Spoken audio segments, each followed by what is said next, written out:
Hello, this is Grant Hughes of Grant Hughes Investigates on YouTube.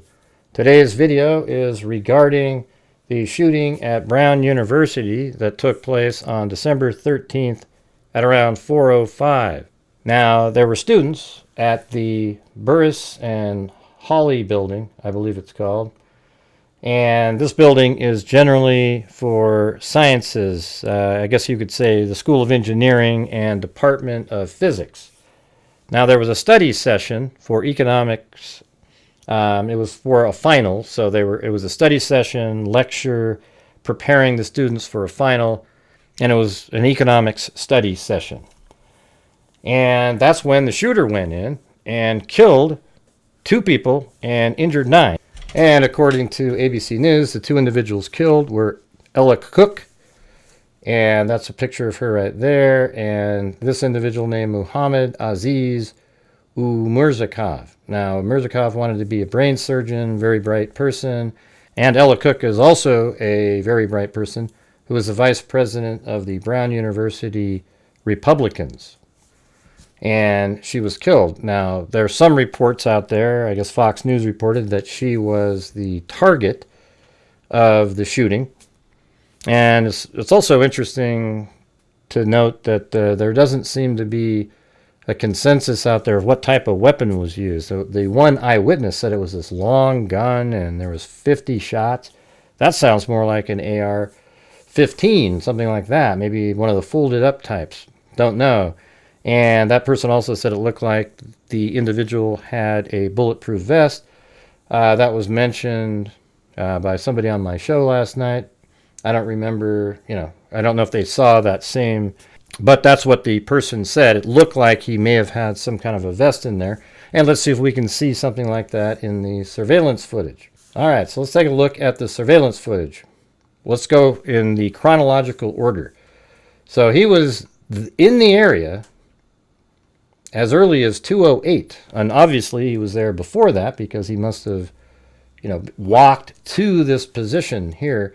But this is the first location that there is surveillance footage at the Rhode Island Historical Society building. And if you go down to Street View here, you'll see this fire hydrant, the sign, and this big tree right here. And the surveillance shot from up here is filming, and he is in between the fire hydrant and the sign. So that means he's over here, but the perspective of the shot makes it seem like he's further down the block. All right, so let's take a look at that.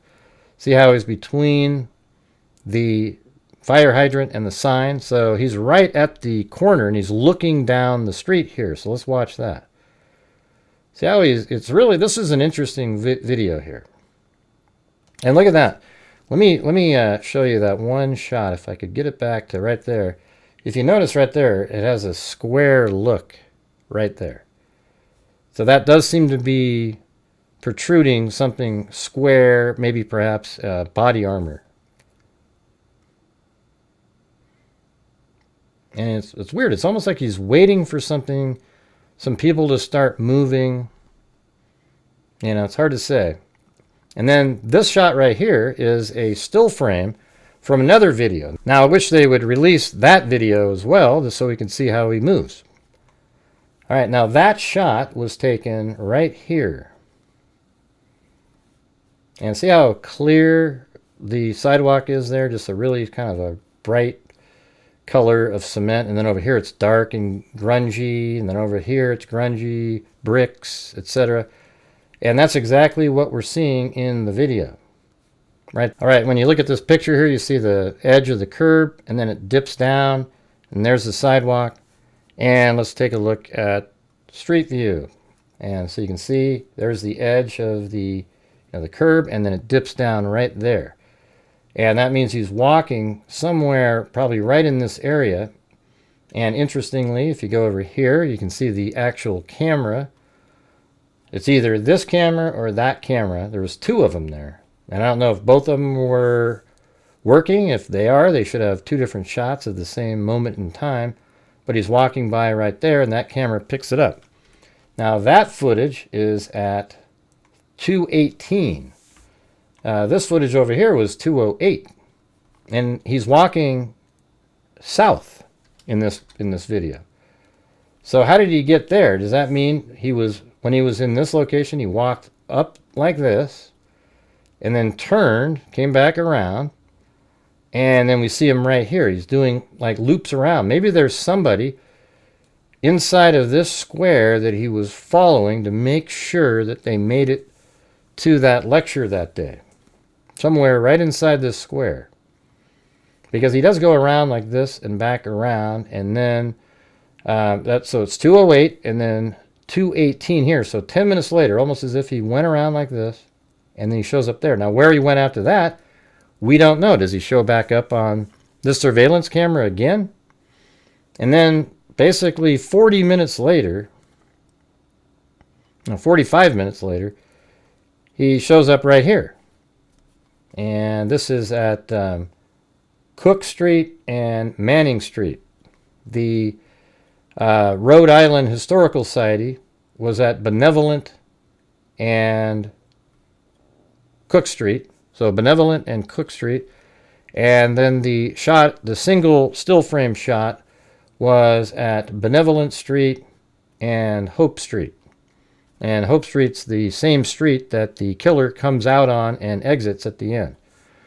So we don't know where he was for those 45 minutes after that. Did he walk way down here somewhere? If I was the police, I would tell every single person in the entire city to go check their surveillance footage. And if you have any motion at all, that's somebody that looks similar, give us a call. All right, I think what happened is they thought they caught the guy and they waited. Fortunately, it's still soon enough where most people still have surveillance footage on, kept for at least a week. So we know eventually he shows up right here at 2:52:58. And in that video, he walks across the street. There's a camera right up in here that's filming down this little driveway, path right here, and then films right across, and the suspect walks right over there like that. And let's take a look at the video. And here he is. There's that brick area, and he walks right across there. Now, they released an image where the aspect ratio was incorrect, so I moved it in a little bit so he's not as squatty looking. I moved in the sides, and it looks more natural here. And then almost immediately after that, so let's go back up to the aerial map here. So that was at 2:52:58. And then 50 seconds later, he's walking right here. Now, if we go down to Street View, this is the building in the background right here, this one. And there's the gate that the camera's filming through, and the two side brick pillars. All right, so let's take a look at that again. There's the two brick pillars. There's the house on the other side, and there's the gate. And he's walking by right there. Now, he doesn't move his right hand very much. It kind of reminds you a little bit of Tyler Robinson. He must have a weapon in there, and he is sort of keeping it from its visibility by the way he's moving, holding it with his hand. Perhaps he's, trying to keep a hold of the gun in case something happens. But this is right here, over an hour before the actual shooting. All right, now this dark area here is where the shootings took place. The time frame. And then in a moment here, this is him exiting after the shooting. So after the shooting, and again, we don't know where he was after 2:53:48. Where was he for the next hour and 9 minutes or so? He goes inside the building here and kills 2 people and wounds 9. And so after the shooting, he comes out, and they were checking dumpsters yesterday, a dumpster that was put right here. And I guess they don't really know for certain how he exited the building. They do have him on camera turning right here from a camera on this building. So if we go down to the street here, this is the first piece of surveillance footage that they released. And there's the camera right up there that filmed him going around this corner. All right, so let's go that direction. Let's follow it on Google Street View. So after he makes that turn, I'll go down here and I'll show you what we're looking at. And then right here, there's another camera on this building filming him walking by right there. And you'll see it here in just a second. Now you see that gate on it. So we're going to go take a look at this. He goes around that corner. And I am guessing that this shot is right around, I think it's 4:06 and 30 seconds when he went around this corner, because it probably would only, it might even be, 4:06-ish. I don't know how long it takes to walk from here to there, but I would guess 30 seconds or so, maybe 25. And so I have it at 4:06:52 is the shot right there, and this is 4:06, let's say 15 to 30. That one didn't have a time code on it. But right after this, the next shot, and he's walking pretty quick too. And then right here, you can see the time frame at 4:06:49.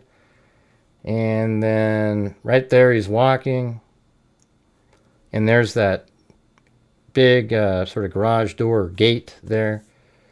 I don't think it's a garage door, maybe a gate. And we're just looking at it again.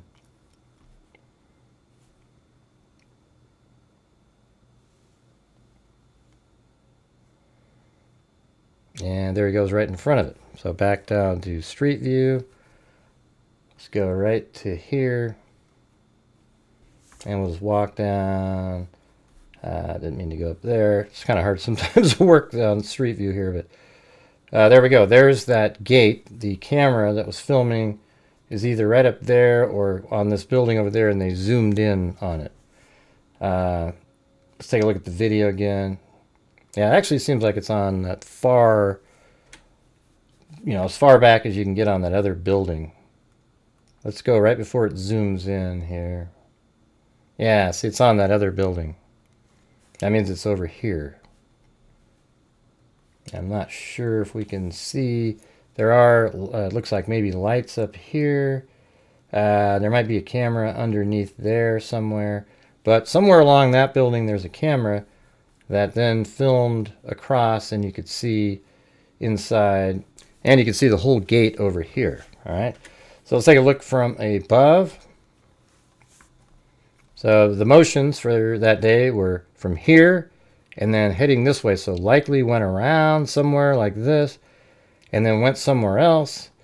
And then at 250, 258 is over here coming across, going this direction at 2:53. And then an hour and 9 minutes later or so, there was a shooting in this building, and then he leaves like this. Now, I have a theory that he parked his car on this road right here and had it facing that way, gets to his vehicle, and then drives right here to Angel Street, takes a right, stays on Angel Street, comes around like this, and then you're out of here. Right across the bridge, completely out of the area almost immediately. Now, I think the shooter looks like he's between 24 and 32 years old, something like that. He just looks like some, a chubby person who might have a grudge against somebody. We don't know. However, we were told that Ella, the Republican Party vice president of the university, that she was the target. And that was said on Fox News. Now, I don't know if that's true or not, but that's what was said. And if she's the target, then, this could be a politically motivated shooting, sort of similar to like maybe a Charlie Kirk, but on a smaller scale at that university. All right. So that is it. Let me know in the comments what you guys think. Where do you think he may have went? I think it's interesting that he came out and intentionally went this way. If his car was parked down over here, I think he would have turned right and went down there. So I think originally he parked somewhere over here and then made his way down. And I think that this block right here very well could be where a target was prior, because it seems like he was looking and waiting, you know, maybe even right in here, this 2-block area. So if we can find out where the vice president of the Republican Party was living at the time, I think that would be pretty interesting. If it's inside of that block, that increases the likelihood of that being the actual target, and why he was looking a little suspicious in this area. It was really weird. He was literally waiting and looking down there, waiting, waiting. And then when that other person walked by, they did the old you know, put their hands behind their back and make it look like they're not doing anything. I mean, it actually makes you look a hell of a lot more suspicious when you do that. It's ridiculous. But anyways, you guys, I hope you appreciate the video there. We've mapped it all out currently. Hopefully we get some more surveillance where we can keep putting all the pieces together. All right, so thank you all very much for watching. I really appreciate it. If you could hit that like button, that would be awesome. Share the video and subscribe. And as I always say, until next time, be safe out there.